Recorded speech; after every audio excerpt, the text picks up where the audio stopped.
رسول اللہ صلی اللہ علیہ وسلم نے فرمایا ہر شخص صبح کو اٹھتا ہے تو اپنے نفس کا سودا کرتا ہے، یا تو اسے آزاد کراتا ہے یا اسے ہلاک کر دیتا ہے، یعنی یا تو اچھے کام کرتا ہے، نیکی کے کام کرتا ہے جن کی وجہ سے وہ دوزخ سے بچ جاتا ہے، یا پھر ایسے کام کرتا ہے کہ جو اس کو ہلاک کر دے یعنی تباہی کی طرف لے جائے۔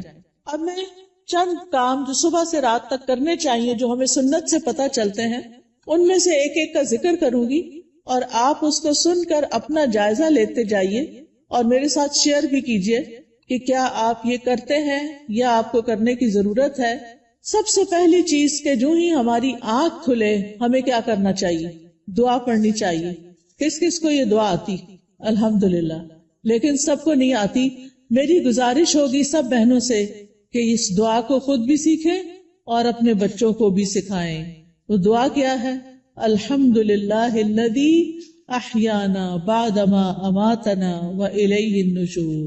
اور ایک اور دعا بھی ہے، اگر وہ بھی آتی ہے تو ٹھیک، نہیں تو وہ بھی اچھا ہے۔ الحمدللہ الذی رد علی روحی واذن لی بذکرہ۔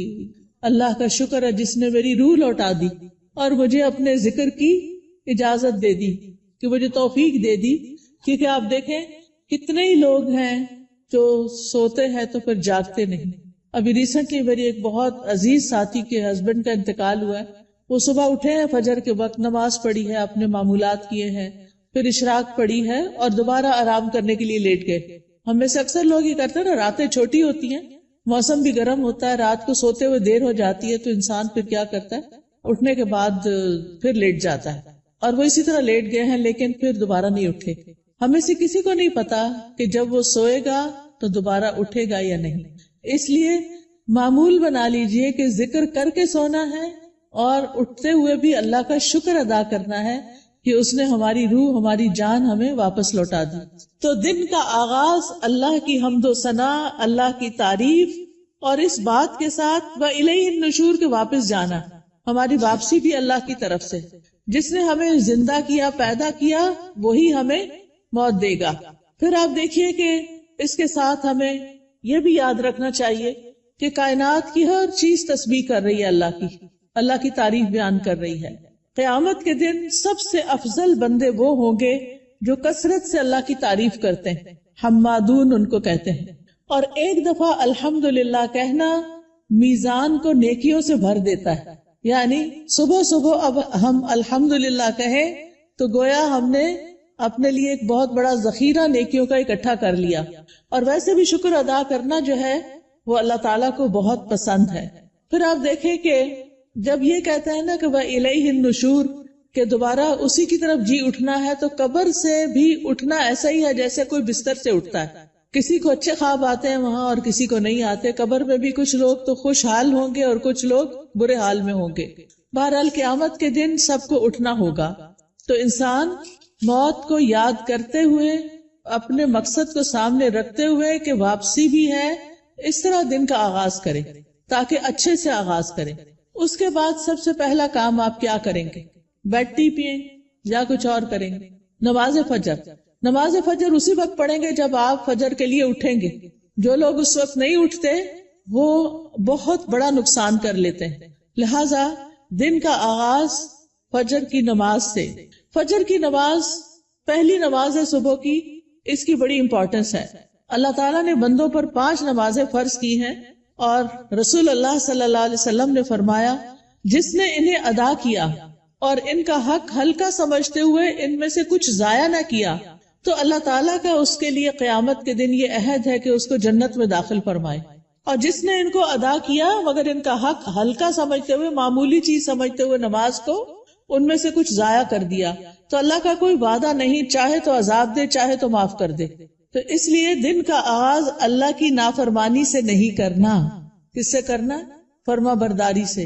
اور فرما برداری میں پہلی فرما برداری نماز۔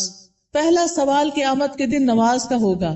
اگر اسی ٹیسٹ میں فیل ہو گئے تو آگے اور مشکلات ہو جائیں گی۔ اللہ سبحانہ وتعالی دن میں 2 بار فرشتوں سے بندوں کی نماز کے بارے میں خبر لیتے ہیں، ایک فجر اور ایک عصر۔ وہ پوچھتے ہیں جب تم گئے تھے ان کے پاس تو کیا کر رہے تھے؟ فرشتے بتاتے ہیں وہ نماز پڑھ رہے تھے۔ جب تم نکلے تو کیا کر رہے تھے؟ کیونکہ عصر اور فجر میں شفٹ چینج ہوتی ہے فرشتوں کی. عصر کے وقت رات کے فرشتے آ جاتے ہیں ڈیوٹی پر اور فجر کے وقت دن کے فرشتے آ جاتے ہیں. تو وہ بتاتے ہیں کہ ہم نے انہیں اس حال میں چھوڑا کہ وہ نماز پڑھ رہے تھے اور اس حال میں ان کے پاس پہنچے کہ وہ نماز پڑھ رہے تھے. فجر کی نماز کے بارے میں آتا ہے وہ آدمی ہرگز آگ میں نہیں جائے گا جس نے سورج نکلنے سے پہلے اور سورج کے غروب ہونے سے پہلے نماز پڑھی، یعنی فجر اور عصر. رسول اللہ صلی اللہ علیہ وسلم نے یہ بھی فرمایا کہ جس نے صبح کی نماز پڑھی وہ شام تک اللہ کے ذمے ہے، یعنی اللہ کی حفاظت میں ہے. تو فجر کی نماز بہت امپورٹنٹ نماز ہے اور نماز پڑھنے والے سے اللہ کا رزق کا وعدہ ہے. اس لیے خود بھی نماز ادا کریں اور گھر والوں کو بھی اٹھائیں، پیار سے محبت سے امپورٹنس بتا کے کہ وہ سوتے نہ رہے کیونکہ اس کی نحوست ہوتی ہے. فجر کی نماز میں 2 سنتیں پڑھنا بہت ضروری ہے. کچھ لوگ صرف فرض پڑھتے ہیں نا، تو فجر میں آپ سنت نہیں چھوڑ سکتے. حضرت عائشہ رضی اللہ تعالی عنہا بتاتی ہیں کہ آپ صلی اللہ علیہ وسلم نے فرمایا فجر سے پہلے کی 2 رکعتیں دنیا اور جو کچھ اس میں اس سے بہتر ہے. نبی صلی اللہ علیہ وسلم نے ان 2 رکعتوں کو دنیا کی ہر چیز سے قیمتی قرار دیا. اور جو سویا رہے اس کے بارے میں آتا ہے نبی صلی اللہ علیہ وسلم کے پاس ایک ایسے آدمی کا ذکر کیا گیا جو رات سے صبح تک سوتا ہی رہا. آپ نے فرمایا یہ ایسا شخص ہے جس کے کان، یا فرمایا دونوں کانوں میں شیطان پیشاب کرتا ہے، یعنی غافل ہو جاتا ہے پھر. اور اسی طرح ایک اور خواب آپ صلی اللہ علیہ وسلم کا، اس میں آپ کو دکھایا گیا کہ ایک شخص تھا جس کا سر پتھر سے کچلا جا رہا تھا. وہ قرآن کا حافظ تھا لیکن قرآن سے غافل ہو گیا اور فرض نماز پڑھے بغیر سو جاتا تھا، یعنی نماز نہیں پڑھتا تھا اور سویا رہتا تھا. نماز پڑھتے ہوئے ایک چیز یہ بھی خیال کرنی ہے کہ خشوع کے ساتھ نماز پڑھنی. خشوع کا مطلب رونا نہیں ہوتا بلکہ دل کا متوجہ ہونا ہوتا ہے، یعنی شعور کے ساتھ رب سے مناجات کریں، اطمینان اور خشوع سے سجدہ کریں، یعنی پورے سکون کے ساتھ. کیونکہ ایک سجدے کی وجہ سے اللہ تعالیٰ ایک درجہ بڑھا دیتے ہیں اور ایک گناہ مٹ جاتا ہے. نماز کے فوراً بعد کیا کرنا چاہیے؟ اذکار. شاباش. نماز کے بعد اگر کوئی مصلی پر بیٹھا رہے تو جب تک اس کا وضو نہیں ٹوٹتا فرشتہ اس کے لیے دعا کرتا ہے، اللہم اغفر لہ، اللہم ارحمہ، اے اللہ اس کی بخشش فرما دے، اے اللہ اس پہ رحم فرما. یعنی آپ مصلی پہ بیٹھے ذکر کر رہے ہیں، تسبیحات پڑھ رہے ہیں، دعائیں کر رہے ہیں اور فرشتہ آپ کے لیے دعائیں کرنا شروع ہو گیا. تو ہم میں سے ہر ایک کو فرشتوں کی دعائیں لینی چاہیے. اسی طرح ہر نماز کے بعد 33 بار سبحان اللہ، 33 بار الحمدللہ اور 34 بار اللہ اکبر پڑھنا چاہیے. اور آخر میں لا الہ الا اللہ وحدہ لا شریک لہ لہ الملک ولہ الحمد وہو علی کل شیء قدیر پڑھا جائے تو جو ایسا کرے گا اس کے سارے گناہ معاف کر دیے جائیں گے. ٹھیک ہے، چاہے وہ سمندر کی جھاگ کے برابر ہو. کتنی بڑی بات ہے نا یہ، اس لیے اس کا اہتمام کیا رکھنا ہے. اگر کسی وجہ سے آپ مصروف ہیں 33 بار نہیں پڑھ سکتے تو 10 بار بھی پڑھ سکتے ہیں. ٹھیک ہے. پھر یہ کہ انگلیوں پر تسبیح کریں کیونکہ انگلیاں قیامت کے دن کیا کریں گی؟ گواہی دیں گی. ہر فرض نماز کے بعد آیت الکرسی ضرور پڑھیں. اس کا فائدہ کیا ہے؟ جی، ایسے شخص کو موت کے علاوہ کوئی چیز جنت میں لے جانے سے نہیں روک سکتی. اتنا بڑا اجر و ثواب. میں یہ ساری باتیں اس لیے کر رہی ہوں کہ آپ اپنا جائزہ لیں. اگر کوئی چیز چھوٹ گئی ہے، بھول گئی ہے، پتہ ہے لیکن کرتے نہیں تو کرنا شروع کر دیں. وہ دن جس میں یہ باتیں کریں گے آپ، اس کی نسبت بہت زیادہ اجر و ثواب والا ہوگا جس میں آپ یہ نہیں کریں گے. دنیا کے کام کبھی ختم نہیں ہو سکتے لیکن ہمیں کیا کرنا چاہیے؟ اپنے اذکار، اپنی عبادات کو بھولنا نہیں. اسی طرح ہم میں سے اکثر لوگ کہتے ہیں مجھے نظر لگ گئی، وہ فلانے نے جادو کر دیا، وہ گھر میں یہ شر ہو گیا. تو اس کا حل بتایا گیا ہے کہ ہر نماز کے بعد قل هو اللہ 1 دفعہ، قل اعوذ برب الفلق 1 دفعہ اور قل اعوذ برب الناس 1 دفعہ پڑھیں. یہ نماز کے بعد پڑھنی چاہیے. اچھا، اب آپ دیکھیے کہ بعض لوگ بیمار ہوتے ہیں، کوئی ایسی تکلیف ہوتی ہے ان کو سمجھ نہیں آتی، وہ پڑھ کے اپنے ہتھیلی پہ پھونک مار کے اپنے سر سے منہ اور پورے جسم پر اپنا ہاتھ پھیر لیا کریں. اس سے انشاءاللہ ان کا شر بھی دور ہو جائے گا، ان کی بیماری بھی ختم ہوگی. نماز کے بعد کیا کرنا چاہیے؟ صبح شام کے اذکار، پروٹیکشن کی دعائیں. آپ میں سے کس کس کے پاس ایاک نستعین کتاب ہے؟ الحمدللہ کافی لوگوں کے پاس ہے. جس کے پاس نہیں، اگر آج آئی بھی ہے تو ضرور لے لیں. اور انگلش میں بھی ہے، اس میں ٹرانسلیٹریشن کی ہوئی ہے. اگر عربی نہیں پڑھ سکتے بچے تو ان کو انگلش میں پڑھنی آ جائے تو وہ بچوں کو ضرور ساتھ ساتھ سکھائیں. ہر ماں خود اپنے پڑھنے کے ساتھ اپنے بچوں کو بھی سکھائے. تو اگر زبانی یاد نہیں تو دیکھ کے پڑھ لیجئے. انشاءاللہ جب آپ پروٹیکشن کی دعائیں پڑھیں گے تو آپ نظر سے، حسد سے اور بہت سے شر سے بچ جائیں گے. ٹھیک ہے نا؟ ایسا نہیں کہ لوگوں کی نظر تیز ہوتی ہے، ایسا ہے کہ ہمارے اوپر پروٹیکشن وال نہیں ہوتی کیونکہ ہم اذکار نہیں کرتے. اور پھر آپ دیکھیے کہ اگر کوئی شخص آپ میں سے جیسے بزرگ خواتین ہیں جن پہ بچوں کی، چھوٹے بچوں کی ذمہ داری نہیں یا گھر کے بہت سارے کام کاج نہیں، تو وہ فجر کی نماز سے سورج طلوع ہونے تک بیٹھے رہے مصلی پر، کیونکہ رسول اللہ صلی اللہ علیہ وسلم نے فرمایا جو شخص صبح کی نماز جماعت کے ساتھ ادا کرے پھر بیٹھا اللہ کا ذکر کرتا رہے یہاں تک کہ سورج نکل آئے، پھر 2 رکعتیں پڑھے اشراق کی، یعنی اس کے لیے ایک حج اور عمرے کا ثواب ہے. کوئی معمولی اجر؟ کتنا بڑا اجر کما لیتے ہیں وہ لوگ جو تھوڑا صبر سے بیٹھے رہتے ہیں فجر کے بعد اور نفل پڑھ کے اٹھتے ہیں، اور 2 رکعتیں ہی پڑھنی ہوتی ہیں. تو انسان کا دل، اس کی روح، یہ سیراب ہو جاتے ہیں ان اعمال سے جو ابھی تک میں نے آپ کو بتائے. آپ کے لیے خیر و برکات کے دروازے کھل جاتے ہیں، دنیا اور آخرت میں سلامتی کا ذریعہ ہے، عظیم اجر و ثواب کا ذریعہ ہے، شر کے آنے سے پہلے، تکلیف کے آنے سے پہلے، واقع ہونے کے بعد اسے ہٹانے کا ذریعہ ہے. یہ دعائیں، یہ جو میں بتا رہی ہوں نا پروٹیکشن کی دعائیں جو ہیں، رب کے سامنے فقر اور عاجزی کا اظہار بھی ہے، اللہ تعالیٰ کی نعمتوں کا اعتراف بھی ہے. اور یہ ایسے ہی ہے جیسے کوئی دشمن سے بچنے کے لیے اپنے آگے کوئی وال کھڑی کر لے. تو انشاءاللہ اگر ساری نہیں بھی پڑھ سکتے تو معوذتین، بسم اللہ الذی لا یضر، اعوذ بکلمات اللہ التامات من شر ما خلق، اور کچھ اور مختصر دعائیں پڑھ کے اپنے اوپر بھی پڑھیں اور بچوں کو بھی پڑھنا سکھائیں. اس کے بعد کیا کریں گے یہ بتائیے؟ تلاوت کریں، چاہے تھوڑی سی کیوں نہ کریں. اور اگر میں سمجھتی ہوں بچوں کے اسکول جانے کا وقت ہوتا ہے تو اپنی تلاوت کا وقت نہیں رہتا، پھر آپ کیا کریں؟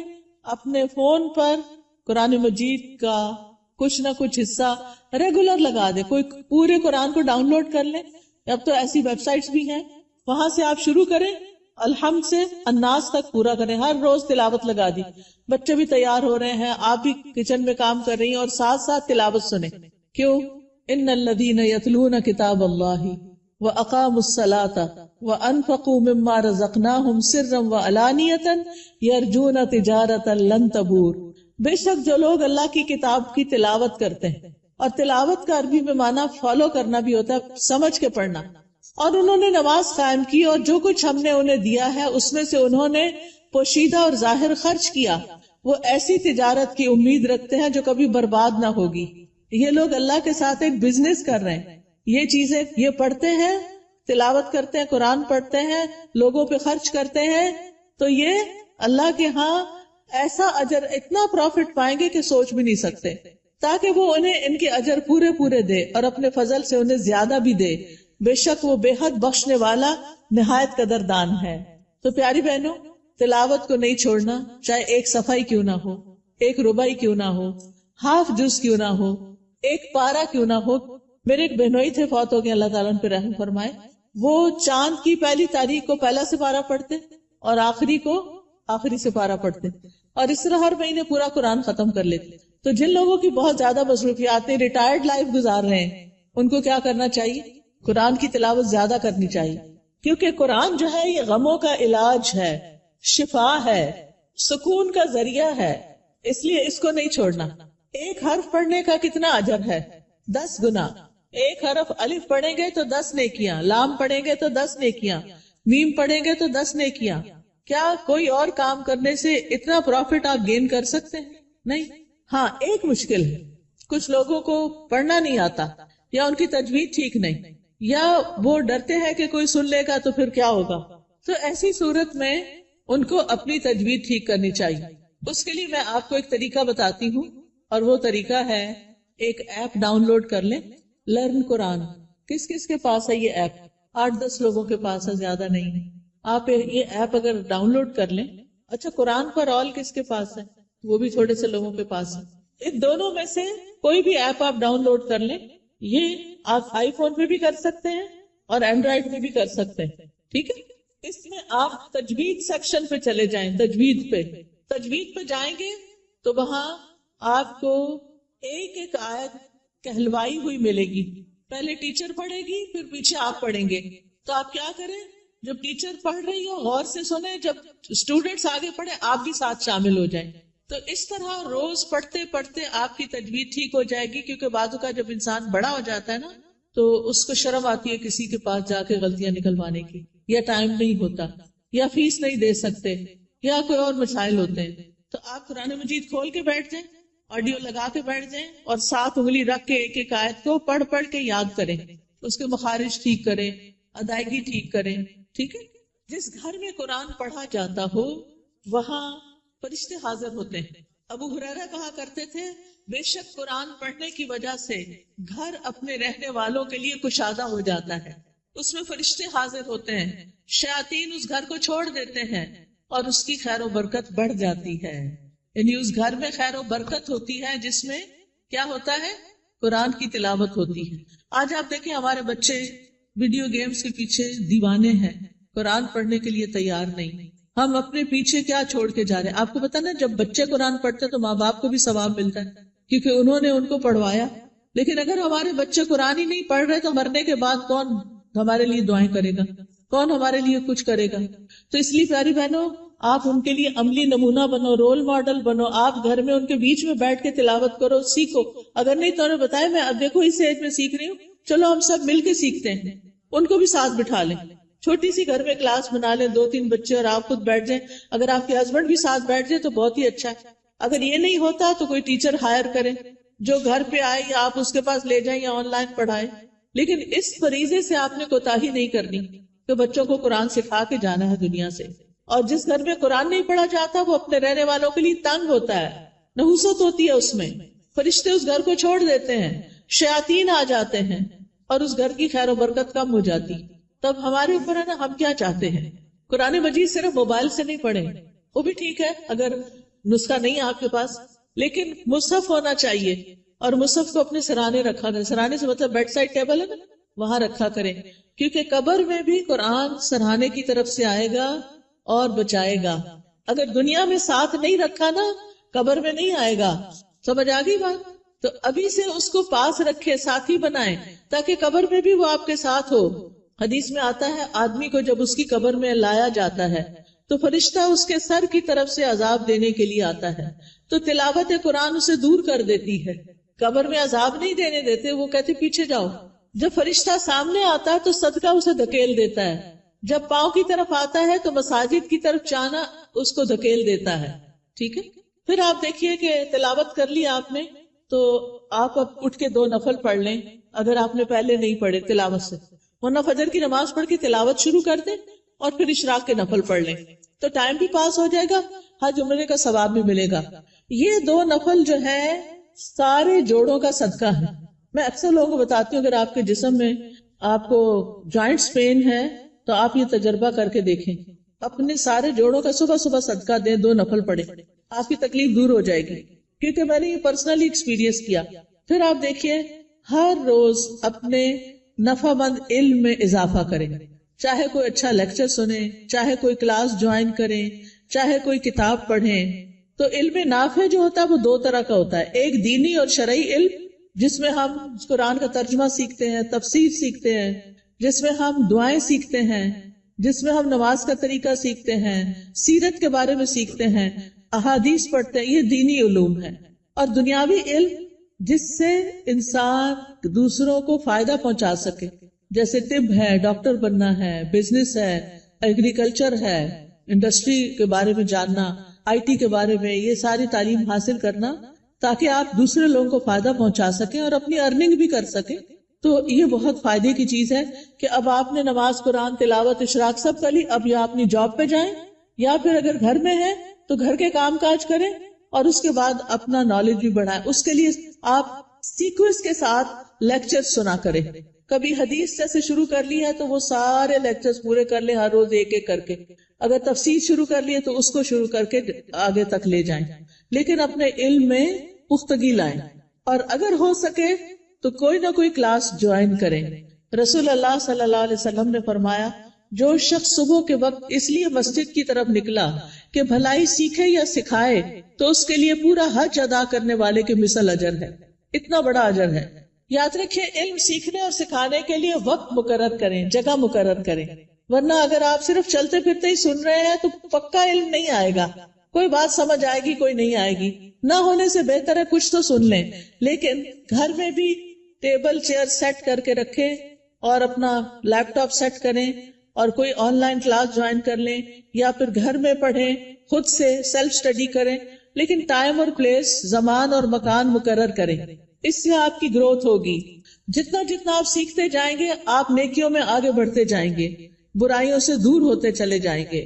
پھر آپ دیکھیں کچھ بہنیں ناشتہ نہیں کرتی، وہ کہتی ہیں کہ موٹے ہو جائیں گے اور چھوڑو پرے، لیکن ناشتہ ضرور کریں۔ آپ کو کام کرنے کے لیے، پڑھنے کے لیے، جاب پہ جانے کے لیے انرجی چاہیے، چاہے چند کھجوریں ہی کیوں نہ کھا لیں، کھجور پانی لے لیں، کچھ اور سیڈز وغیرہ لے لیں، نٹس لے لیں، جو بھی آپ کو پسند ہو۔ اگر دودھ پسند ہے تو زیادہ دودھ اور کم چائے ڈال کے پی لیں۔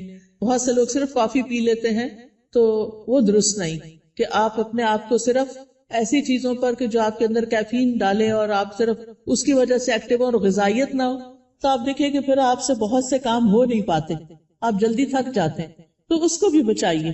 اپنے جسم کی حفاظت بھی عبادت ہے، ٹھیک ہے نا، جسم کی حفاظت بھی عبادت ہے۔ یہ نہیں کہ سب کی ٹیک کیئر کرتے کرتے اپنے آپ کو بھلا کے رکھ دیں اور پھر کسی کام کے نہ رہیں، نمازیں بھی بیٹھ کے شروع کر دیں، یہ نہیں ہونا چاہیے۔ پھر آپ دیکھیے کہ کھانا کھانا بھی عبادت ہے، بسم اللہ پڑھ کر کھائیں، بیٹھ کر کھائیں۔ میں نے دیکھا ہے کہ بعض اوقات لوگ اس بات کی پرواہ نہیں کرتے، چلتے پھرتے کھا رہے ہوتے، خاص طور پر مائیں کچن میں کام کر رہی ہیں، اپنا ناشتہ رکھ لیا، ادھر سے ایک نوالا لیا، ادھر کام کیا، یہ درست نہیں۔ آپ کے بچے بھی یہی کریں گے، چھوٹے بچوں کو بھی میں نے دیکھا ہے وہی بھاگتے دوڑتے کھا رہے ہوتے ہیں، یہ درست طریقہ نہیں ہے۔ سنت طریقے سے کھائیں، کھانا عبادت ہو جائے گا۔ پھر دائیں ہاتھ سے کھائیں اور پیئیں، ہر گھونٹ پہ الحمدللہ کہیں، پھر کھانا کھا کر بھی دعا کریں۔ کس کس کو آتی ہے دعا؟ پڑھیں مل کے ذرا کھانا کھانے کی الحمدللہ۔ کچھ لوگوں کے ہونٹ نہیں ہلے، یا تو دعا نہیں آتی یا بخل کیا انہوں نے پڑھنے میں۔ اگر نہیں آتی تو کوئی حرج نہیں، سیکھ لیں، آپ کا دن عبادت بن جائے گا۔ ہمارے دین میں صرف نماز پڑھنا عبادت نہیں، ہم نے ابھی آیت میں کیا سنا؟ نماز پڑھو اور نیکی کرو۔ وہ کون سی نیکی ہیں جو نماز کے علاوہ ہیں؟ وہ یہی نیکیاں ہیں۔ اپنی کیئر کرنا بھی نیکی ہے اور بسم اللہ پڑھ کے کھانا بھی نیکی ہے، الحمدللہ کہنا بھی نیکی ہے۔ جو بندہ پانی پی کر الحمدللہ کہتا ہے اللہ اسے راضی ہو جاتا ہے، خوش ہو جاتا ہے، کہ یہ مشکل کام تو نہیں اللہ کو راضی کرنا، بشرطے کہ ہمارے کچھ آداب اور مینرز ایسے ہوں۔ صبح صبح اپنے آپ سے سیلف ٹاک کیا کریں اور کہا کریں میری ساری زندگی میرے رب کے لیے، میں اللہ کی بندی ہوں، اللہ کی فرما بردار بنوں گی، اللہ کا حکم مانوں گی، اللہ کو راضی کروں گی۔ اپنے آپ سے یہ باتیں کیا کریں، میں ہر کام اللہ کی پسند کا کیا کروں گی، کیونکہ جو آپ سوچتے ہیں بولتے ہیں پھر وہ کرتے بھی ہیں، ٹھیک ہے نا؟ کیونکہ ہمارے دل میں کیا ہوتا ہے، فلاں کیا کہے گا، اس کو خوش کرنا، اس کو راضی کرنا، فلانا کام کرنا، فلانا، ٹھیک ہے وہ سب کریں لیکن اپنا خیال بھی رکھیں۔ ہم نماز پڑھ کے بھی عبادت کرتے ہیں، ہم مخلوق کا خیال رکھ کے بھی عبادت کر رہے ہوتے ہیں، اور ہم اپنی عادات کو اچھا بنا کے بھی عبادت کر رہے ہوتے ہیں۔ تو ہمیں اپنا ایمان بھی بڑھانا ہے اور ایمان بڑھانے والا ماحول بھی قائم کرنا ہے، اپنے گھر کا ماحول، اپنے سوشل سرکل کا ماحول ایمان بڑھانے والا۔ آپ ایسے لوگوں سے ملیں جن سے ملنے کے بعد آپ کا ایمان اوپر جائے، اور ان لوگوں سے ذرا دور رہیں، اسپیس دیں جن سے مل کے آپ کی طبیعت خراب ہوتی ہے اور وہ ایسی غیبت کرتے ہیں کہ آپ کا ایمان خراب کر دیتے ہیں۔ کیونکہ میں نے دیکھا ہے کہ بہت دفعہ خواتین سب بچے وغیرہ اسکول گئے، ہسبینڈ آفس گئے، اب کیا شروع ہو گئے، موقع مل گیا ان سب کی شکایتیں کرنے کا۔ کبھی اماں کو شکایت لگا رہے ہیں، کبھی دوست کو لگا رہے ہیں، روزانہ کی روٹین۔ کچھ لوگوں کو تو ہمیں فون کرنا ہی ہوتا ہے کہ ہمارے دوست ہوتے ہیں، آ نہیں سکتے، ہم جا نہیں سکتے، تو ہم فون پہ باتیں کرتے ہیں۔ اور اب تو فیس ٹائم اور پتہ نہیں کیا کیا باتیں کرنے کے ذریعے آ گئے ہیں دور بیٹھے لوگوں سے بھی۔ ایک دن ایک بچی نے مجھے فون کیا، رو رہی ہو۔ میں نے کہا کیا مسئلہ ہے، تمہیں کچھ اور کی طرف سے تکلیف ہے؟ نہیں کوئی تکلیف نہیں، تمہارے رزق کی کمی نہیں، وہ بھی کمی نہیں، میرے پاس ہر نعمت۔ میں نے کہا پھر کیوں رو رہی ہیں؟ کہتی وہ میری بھابھی نے میری امی کا جینا حرام کر رکھا ہے۔ میں نے کہا آپ کو کیسے پتا چلا؟ یعنی مجھے لیٹسٹ خبر دے رہی تھی کہ آج میری بھابھی نے یہ فساد گھر میں کیا۔ میں نے کہا وہ اللہ کے بندے آپ کو بتاتے کیوں ہیں؟ وہ یو کے میں رہتی تھی۔ میں نے کہا آپ پاکستان کی خبریں یو کے میں سن کے رو کے کینیڈا میں رپورٹ کر رہی ہیں، ساری دنیا کو سر پہ اٹھائے ہوئے ہیں، کیا فائدہ ایسی زندگی کا؟ اگر ہمارے گھر میں کوئی جھگڑا نہ تو اللہ کے واسطے بیٹیوں کو آرام سے اپنے گھر میں رہنے دیں، اپنے جھگڑوں کو گھر میں خود ہی نپٹا لیں۔ بہو کی شکایتیں بیٹی کو، بیٹی کی شکایتیں باپ کو، اس کی اس کو، اس کی اس کو، یہ چھوڑ دیں. یہ سکون برباد کرنے والی چیزیں ہیں. بات کریں تو علم کی بات کریں، اچھی کسی کو کھانا پکانے کی ٹپ دیں، کوئی بیمار ہے تو اس کو صحت کے لیے کوئی مشورہ دیں، لیکن اس قسم کی باتیں نہ کریں کیونکہ یہ غیبت ہے. اور آپ کی نے جو وہ صبح سے وہ اٹھی ہوئی ہے نا اور جو کچھ کیا ہے سب صفائی ہو جائے گی، شام ہونے سے پہلے سب کچھ ختم. تو اس لیے بہت ضروری ہے کہ ہم کیا کریں، اپنی زندگی کا جائزہ لیں کہ کون سی چیزیں ایمان بڑھانے والی ہیں اور کون سی گھٹانے والی ہیں. ایمان گھٹانے والے کام، گناہ کے کام، نافرمانی کے کام، جھوٹ اور بخل. پھر آپ دیکھیں کہ اپنے جسم اور اپنی روح کا خیال کرنے کے لیے اپنے آپ کو صاف ستھرا رکھیں، یہ بھی عبادت ہے. آپ نے وہ حدیث سنی ہوگی نا، صفائی نصف ایمان ہے. وہ بچپن میں رٹا دیتے ہیں. اپنے جسم کی صفائی، ایکسٹرا بالوں کی صفائی، اپنے کپڑوں کی صفائی، اپنے گھر کی صفائی پہ لگ جائیں. اور کس نیت سے کہ یہ عبادت ہے. میں اپنا ماحول صاف کر رہی ہوں، اپنے گارڈن کو صاف کر رہی ہوں، اپنی کھڑکیاں صاف کر رہی ہوں، جو بھی کریں. اور ایک ہی دن میں سب کچھ نہیں کریں، پھر نماز بھی نہیں پڑھی جائے گی. اپنا اسکیڈول بنا کے سیٹرڈے کو یہ کرنا، سنڈے کو یہ، منڈے کو یہ، اور کس کام میں کس کو ساتھ لگانا ہے، بچوں کو لگانا ہے، ہسبینڈ کو لگانا ہے، اپنی کسی فرینڈ کو بلا کے ساتھ لگانا ہے، وہ سارا کچھ لکھ کے رکھ لیں. اور اکیلی اپنی جان پہ زیادہ بوجھ نہ ڈالے، ٹھیک ہے. پھر اپنے جسم، ناخن، بال، دانتوں، ان سب کی صفائی کا اہتمام. مسواک رب کو راضی کرنے کا ذریعہ ہے. پھر وضو کے بعد کی دعا، پھر اذان سن کے اس کی دعا. پھر کوئی بھی ایسی چیز جو آپ کو پریشان کرتی ہے اس کے بارے میں اپنے رب پر توکل کہ یا رب تو ہی کرنے والا ہے، میں تیری ہی طرف رجوع کرتی ہوں، تجھ سے ہی دعا کرتی ہوں. اور رب سے دل ہی دل میں باتیں کیا کریں. کسی بھی طرح کے حالات ہوں، اللہ کی رحمت سے نا امید نہ ہوں، اللہ کی رحمت سے پر امید رہیں. باہر گروسری کرنے جا رہے ہیں، کوئی بھی کام کر رہے ہیں، اس کے ساتھ اپنا غور و فکر اور ذکر جاری رکھیں. تمام دن اللہ کے ذکر سے اپنی زبان کو تر رکھیں. یعنی دنیا کے کام کرتے ہوئے جب زبان یعنی کہ خالی ہے، کچھ بھی بولنے کو نہیں، تو اللہ کا ذکر دل ہی دل میں اور زبان سے کرتے رہیں، کیونکہ اس سے آپ کے دل میں سکون رہے گا، آپ کی روح سرشار رہے گی. ایک دفعہ سبحان اللہ اور الحمدللہ کہنے سے زمین آسمان بھر جاتا ہے. اور یہاں پر کچھ کارڈز بھی ہم آپ کے لیے لائے ہیں جن میں اذکار ہیں، تو اپنے کام کاج سے فارغ ہو کر آپ وہ ذکر کر سکتے ہیں، جیسے یہ تسبیحات ہیں. پھر اسی طرح اگر آپ کو رزق کی تنگی ہے تو یہ رزق میں کشادگی کے لیے دعائیں ہیں. پھر اگر کسی اہم کام میں آپ کو مشورہ کرنا تو یہ استخارہ ہے، استخارہ کیسے کریں اور اس کی دعا. پھر اسی طرح اللہ کا شکر ادا کرنے کے لیے یہ الحمدللہ کا کارڈ ہے. یہ دعائیں ہیں شکر ادا کرنے کی، اللہ کی تعریف کی، کیونکہ اللہ کی تعریف کرنے والے قیامت کے دن سب سے افضل بندے ہوں گے. پھر یہاں کچھ تسبیحات بتائی گئی ہیں، ان کا انگلش میں بھی ٹرانسلیشن ہے جن کے بہت بڑے بڑے فائدے ہیں. پھر آپ دیکھیے اگر قرض سے پریشان ہیں، مالی معاملات میں، تو یہ دعائیں ہیں، ان کا بھی انگلش ٹرانسلیشن موجود ہے. پھر یہ پروٹیکشن کی دعائیں ہیں. تو آپ دیکھیے کہ معمولی قیمت کے یہ کارڈ جو ہیں آپ کی زندگی میں بہت بڑی تبدیلی لا سکتے ہیں. تو آپ نے اگر یہ سارے اپنے گھر میں رکھے ہوئے ہوں، ایک دن ایک اٹھا کے پڑھ لیجئے، دوسرے دن دوسرا پڑھ لیجئے، تیسرے دن تیسرا پڑھ لیجئے، اور اس طرح آپ کا ذکر کے ساتھ ایک رابطہ قائم ہو جائے گا. کثرت سے توبہ استغفار کریں.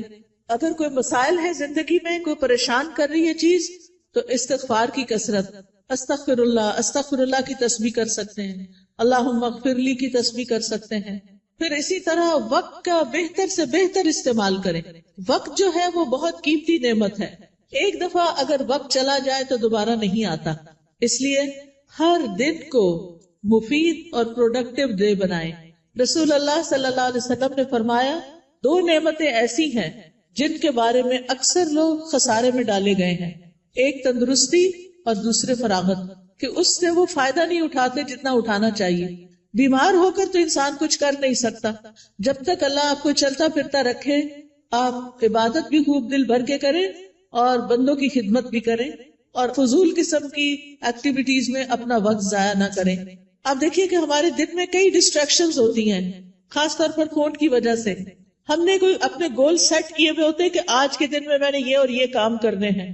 آپ کرنا شروع کرتے ہیں کہ اتنے میں بیل بج جاتی ہے، آپ فون اٹھا لیتے ہیں اور کہیں سے کہیں پہنچ جاتے ہیں، اور جو کرنے کا کام تو وہ دھرے کا طرح رہ گیا. تو اس چیز سے بھی آپ نے کانشیس رہنا ہے.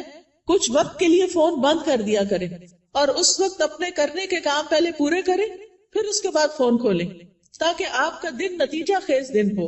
جب انسان اپنے کرنے کے کام کر لیتا ہے تو اس کو ایک خاص سیٹسفیکشن ہوتی ہے، خاص خوشی نصیب ہوتی ہے.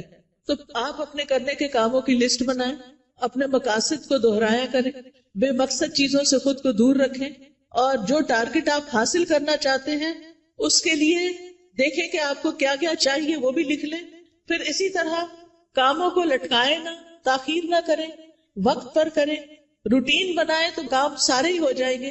کیونکہ ہیپ ہیزرڈ کبھی کچھ کر لیا، کبھی کچھ کر لیا، کبھی کچھ کر لیا، بہت وقت ضائع ہوتا ہے. ایک کام کرتے ہوئے آپ کو یہ پتا ہونا چاہیے کہ نیکسٹ کیا کرنا ہے مجھے. یہ نہیں کہ اوہ آج میں یہ تو کرنا بھول ہی گئی، یہ تو پڑھا ہی نہیں، یہ تو کیا ہی نہیں. پھر آپ دیکھیے کہ جتنے بھی اطاعت کے کام، عبادت کے کام ہوتے ہیں، اس میں مشقت لگتی ہے، محنت لگتی ہے. اس کے لیے اپنے نفس سے جہاد کرنا پڑتا ہے، اپنے نفس کو کنٹرول کرنا پڑتا ہے.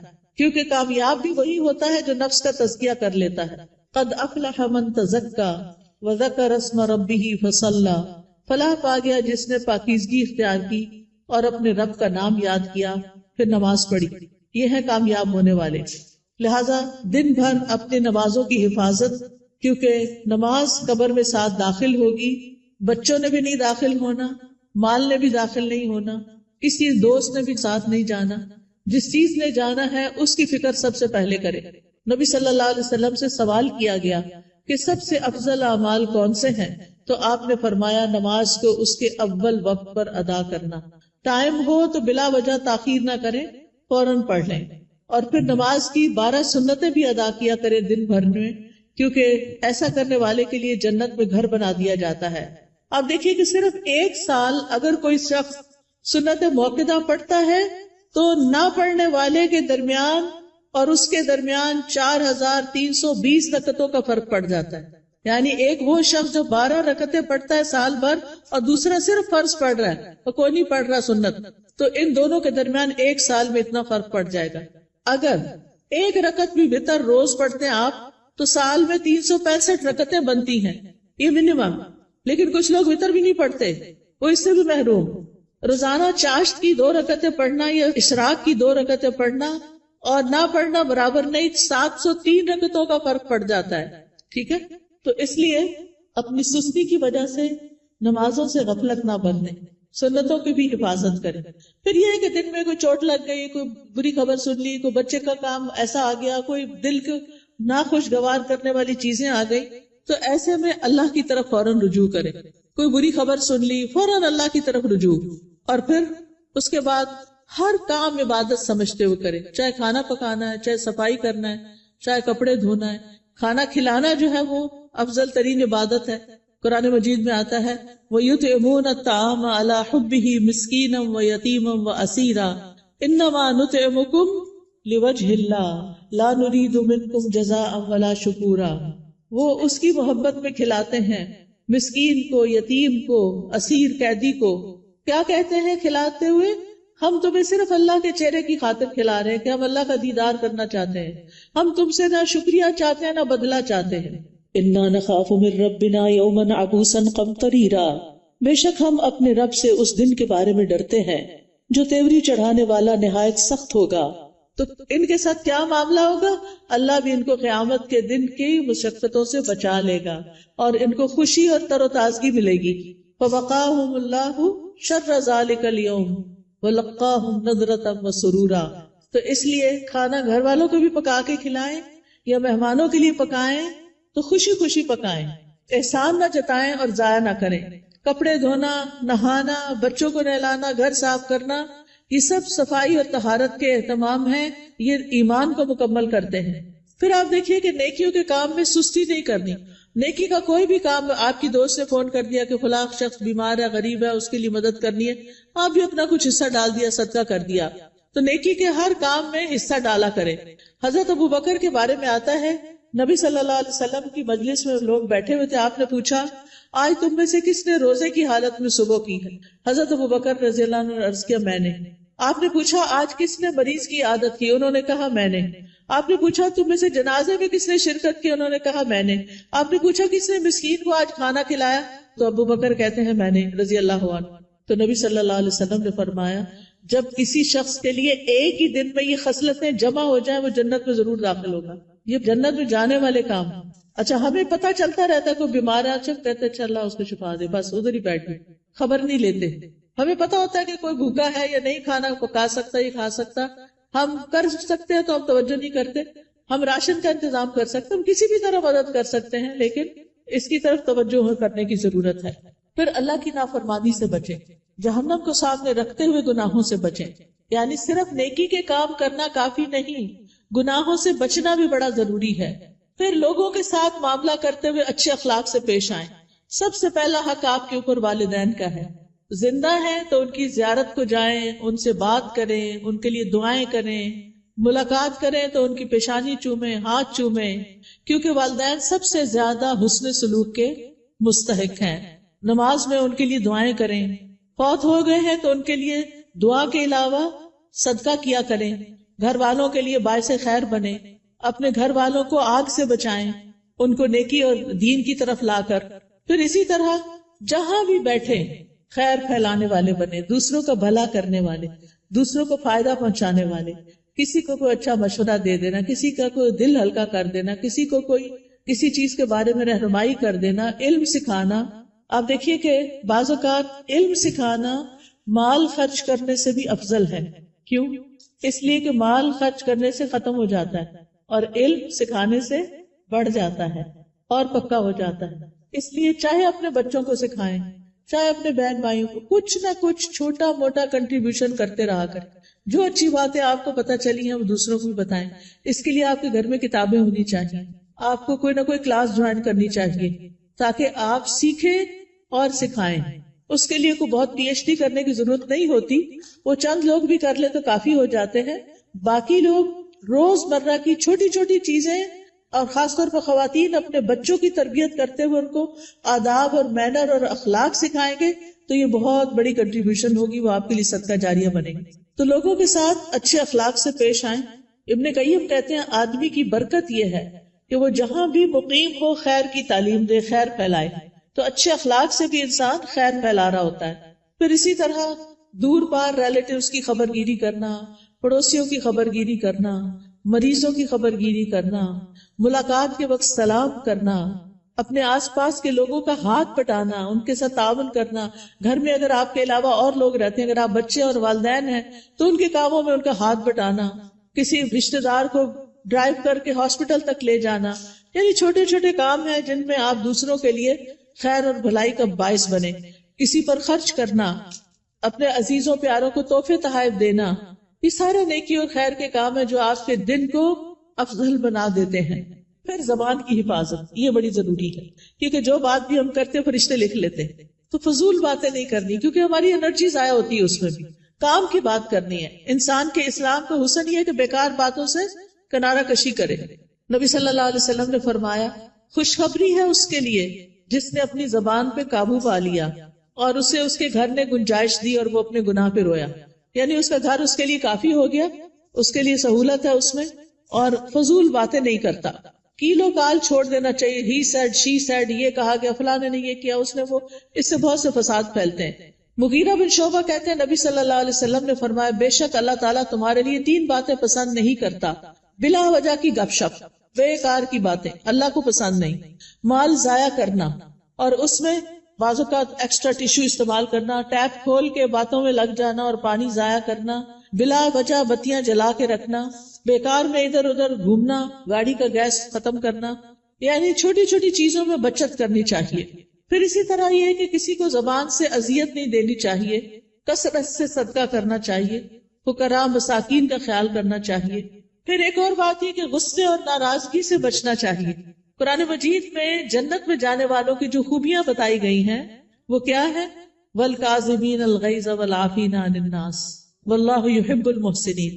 وہ غصہ پی جانے والے ہوتے ہیں اور کیا کرتے ہیں؟ لوگوں کو معاف کرتے ہیں. یہ کام بڑا مشکل ہے، لوگوں کو معاف کرتے ہیں. اللہ ایسے محسنوں سے محبت کرتا ہے. اگر ہمیں پتا چلے کہ کسی کو معاف کرنے سے اللہ مجھ سے محبت کرے گا تو ہمیں کیا مشکل ہے کہ جھگڑا چھوڑ دیں.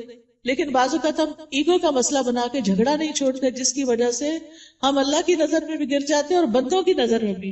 کوئی رسپیکٹ نہیں رہتی جھگڑا کرنے والوں کی. تو اس لیے بہت ضروری ہے کہ لوگوں کو معاف کرتے جائیں، کیونکہ وہ انسان ہے.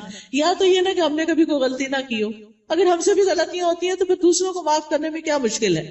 پھر قطع رحمی سے بچیں، رشتہ داروں سے تعلق قائم رکھیں چاہے وہ آپ سے نہ بھی ملنا چاہیں. دوسروں پر ظلم سے بچیں کیونکہ مظلوم کی آہ فوراً اوپر پہنچتی ہے.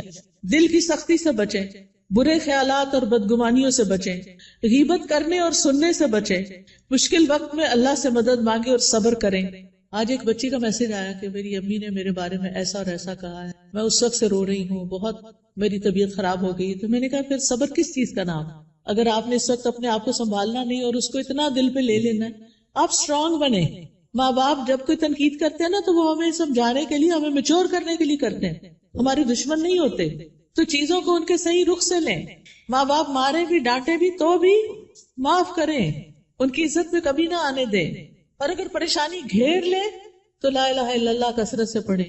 اللہ اللہ ربی لا اشرک بہ شیئا لا الہ الا انت سبحانک انی کنت من الظالمین.